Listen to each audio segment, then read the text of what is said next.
Hello everyone and welcome. Sit back, relax, make a cup of tea or whatever you like to drink and get ready for new stories from Yellowcat. Send your own favorite stories in the comments below and maybe they'll be in our new video. So subscribe to the channel if you're not subscribed yet. Let's get started. What's your best story about instantly quitting from your job? Part 4. For now, I had to get another job because I was in college and needed money. Still, the choice was made on the spot. Had a job in college at an airport parking lot that was open all the time. My normal shift was 6 a.m. to 2 p.m. Got a call at 1 a.m. saying that the cashier who was supposed to be there at 10 p.m. hadn't shown up yet and could I please come in now? So I stumble into work at 2 a.m. and start my shift early. Yes, extra time. After that, at 2 o'clock, my replacement doesn't show up. They tell me I'll be fired if I leave the booth and go home, so I'll cover their shift and work from 2 a.m. to 10 p.m. As a company rule, you couldn't leave until someone else showed up to work your shift. When I get paid, not only is there no overtime, but it's also short. It says I worked from 10 a.m. to 2 p.m. instead of 2 a.m. to 10 p.m. Okay, fine, mistakes do happen. Boss says he'll fix it when you get paid again in 2 weeks. Still not fixed after 2 weeks. Boss, I don't remember any of that happening. I got called at home at 1 a.m., came in at 2 a.m., and worked for 20 hours straight, and she says she doesn't remember that happening? She's lying to me like I'm crazy. WTF! I made up my mind right then to quit. However, I learned later that she would have been in trouble for allowing me to work that long even though the company wasn't having money problems. It wasn't against the law, but it was against company policy. I didn't quit here and then. I quit after a week for a different bad minimum wage job, but at least it was a bad minimum wage job where I had a better chance of getting paid for my work. After all, it's not hard to find another minimum wage job, especially if you have a good reason for leaving your current one. Why are you leaving your current job? They stole my pay after I worked 20 hours straight and only paid me for 4 hours. They won't fix it, they might do it again, and I'd like to work for a company that pays me for the hours I put in. Besides that, I'm not too picky. I'm a college student taking night classes. Hired. I gave a week's notice because I wasn't ready to start the new job yet. That week, my boss called me twice early in the morning to ask me to cover a shift. I laughed out loud and said no. The second time, I was really late because someone woke me up at 1 a.m. and I knew she was working the booth, so it wasn't like being late was bothering another cashier. I told the Board of Labor about the pay problem and faxed a copy of the letter to the company's main office. 4 days later, I got a check through overnight FedEx from the company headquarters along with an apology and an invitation to return to work. I said no. Then, 3 months after I left, my replacement went missing for 6 days with enough cash for 1 day. It was all over the news. They thought someone had taken him. Then he came back with most of the cash still in his hand, said sorry, and said the temptation was too great, but he felt terrible about stealing the money. After a long time, I'm leaving town by plane and leaving my car at the lot. My old boss was still there working as a cashier in the booth. She asked me if I didn't want my job back. I politely declined, had a far better job, then conversationally asked her if she'd ever fixed the problem with the time clock. When I worked for a junk company, things were going pretty well until a new owner from British Columbia bought it. The new owner put in place a lot of new rules that made it impossible for us to make the choices we used to be able to. We also had to follow a new rule that meant we would lose our daily profit share for even the smallest mistake. Also, the fact that she hired the jerk Ringer as our new general manager made things worse. He had no idea how normal employees felt. Not even a month after this D-bag manager started, he kept telling us we were messing up. He said we had the worst driving records in the company, among other things. It was like he got a kick out of telling us what we did wrong. So we were really busy one day, and instead of actually starting work, he wanted us to have another meeting where he could scold us for messing up constantly. It was also only a week after the last meeting. We're only supposed to have them once a month. The meeting was set for 7:30 a.m. for him to scold us for half an hour and then get to work on a busy day where we're forced to go as fast as we can without messing up even once. I was so stressed out about having to work faster and all of these stupid new rules that were making things harder for us that I had lost it. But I didn't go to the meeting. Instead, I called him at 6 a.m. and told him I would never come in again. He begged me not to leave and asked if I could do it for just one day. I told him F you, hung up the phone, blocked his number and all of his friends' numbers, and then went back to sleep. I now work for myself, and I heard that a lot of people quit that place after I did. I don't think it'll be around for much longer. A while ago, I had a part-time job at a chain photo studio. It was fine and sometimes even fun until the holidays came around. The place is pretty small. It has 2 studios, 3 computers where you can look at and buy photos, and a waiting area with 2 couches. Normally, we would allow for 30 to 40 minutes per customer from start to finish, so we could only schedule appointments 20 minutes after the last one. Since we had 2 studios, this worked fine. The company in charge made sure that customers were scheduled every 10 minutes during the holiday season. They also had a deal where you could get a free photo card just for going in. This is a great deal if you need a nice family picture but don't have the money to pay for it, or if you are a huge coupon fan. There are now at least 6 big families in this small store at all times. Most of them have 3 or 4 screaming little kids running around, and at least one of them is Karen. Because we had too many people, they would come early, but we would already be behind schedule. Then they would stay late to wait for their pictures to be printed. I did this for about a week and a half. No matter what else you try to sell them, most people just want the free photo card. Because sales are so low, now everyone in our store is getting in trouble. I was working 2 other jobs at this time, and I was running low on energy. I'm also autistic, and the little children screaming every 5 seconds was giving me some pretty awful migraines.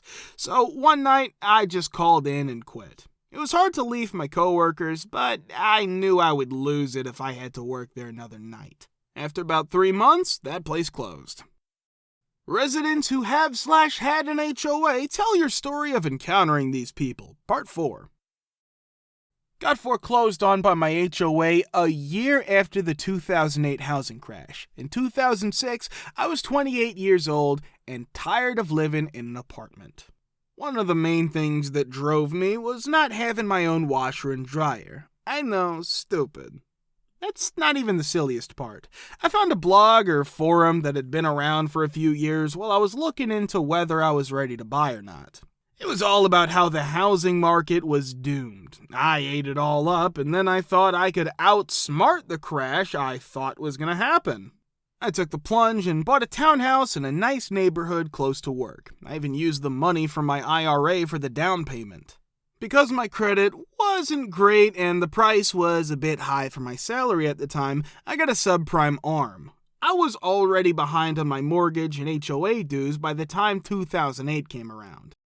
Then I lost my job, but I got a good severance package and started doing contract work, which kept me from going completely bankrupt. However, I couldn't catch up on my mortgage or HOA dues. I talked to the bank all the time and worked out a way to refinance the loan to save the house. Then suddenly, the HOA serves me with foreclosure papers. No phone call, no friendly reminder, no stop by and make sure I'm okay, just straight up sheriff banging on the door. Once that happened, I was like, F it, I'm done. The crazy thing is that the HOA is not first on the mortgage. By foreclosing, they would take over my crazy ARM mortgage. The crazy part is that my townhouse is still not worth what I paid for it in 2006. I think that they would still be in the red today, even if they refinanced at a much lower interest rate.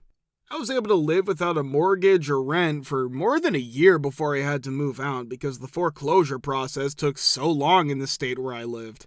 When I told the bank what was going on, they got it. They were surprisingly honest when they said, "Don't pay us until you fix the problem with the HOA. If you don't, they'll still take your townhouse." I finally moved into a nice apartment that was much cheaper and had a washer and dryer inside. In the end, I moved back home to help my sick parents. I didn't know it at the time, but they would both pass away due to these issues. I'm glad I was able to move back, reconnect with them, and do what I could to help them when they needed it the most. I also met my now wife, and we now have 2 kids together. My credit has fully recovered, and my career is on solid ground even during 2019 to 2020, but that townhome is still a loss for that stupid HOA. Better them than I, right? I chose not to live in a community with an HOA when I was a teenager. I clearly remember that Ace Recovery Miami towed our cars and the cars of our guests if any part of the tires touched grass or the street. People stopped coming over, and my mom was running a church prayer group that had to move because our cars kept getting towed. $200 every time. We weren't sure if they were allowed to roam tow, or more likely, Karen was driving around calling. When we finally left that area, I heard that a truck had gone in, picked up a car, and was immediately surrounded by residents who told the driver to lower the car. It seems that threats of towing are still being made in many communities in South Florida. It's been about 15 years. I have a friend who has a 1-ton pickup truck these days, the Ford F-350. It's a little rough around the edges, but he moved into the neighborhood before it was built, and the truck has never been a problem until now. The hitch is only an inch from his garage door, so it sticks out 2 feet over the sidewalk. That wasn't a problem while the community filled up and was finished, but then he started getting notices, and the third one would come with a $1,000 fine. And the group wanted to change the rules so that only 3/4 ton or smaller pickups were allowed. He had to go to a few meetings. He went to more meetings and fought his case again, this time by threatening to hire a lawyer. He said that when he said he felt like he was the only person in the community with a 1-ton, everyone stopped talking to him and being rude. He said it was very quiet in the room. His problem right now is that he has 3 cars, but the association only allows 2. He needs to sell one of his cars to avoid more trouble with them. I have one more friend. I could literally write a good book on this. To make a long story short, I told my realtor that he was wasting his time if he showed me anything with an association when I bought my first house and my current house. It wasn't even going to be fun to look at it. From what I can tell, too, the homes in Miami that aren't a part of an association cost more at first than the homes that are. In a typical community, HOA dues range from $300 to $500 a month. Sometimes structural insurance is included. One of my friends lives on the ocean front and pays $800 a month in dues. Some of these high-rises cost $1,000 to $1,500. Not interested. I will never live in one of those neighborhoods, even if the deal is really good. Maybe people move there because they have no other choice or because they don't know what to expect.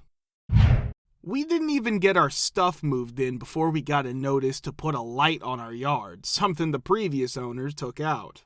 The construction HOA board member tried to convince us to go with a brick light base when we tried to say no, no, and tried to tell us that the cedar fence the previous owner put up was wrong because it wasn't the right color. We also got a ticket for the dead grass the week we moved in. They told us we needed to put down sod or grass in the fall. We tore it all up and put down seed. They didn't like how grass was growing so slowly. Our neighbors called the HOA on us for everything. We were told to take out a portable air conditioner in the summer, even though that room gets very hot. Before, there was a problem because a child was in the room, so they know about it. They told us to get central air conditioning or buy a new air conditioner. The rest of the house is cold, and I don't want to spend money on the new AC unit when the old one works just fine. They didn't like the color of paint we used on the outside of our house, so we had to change it. They go from place to place looking for violations. We got a notice to get rid of weeds while our grass was growing.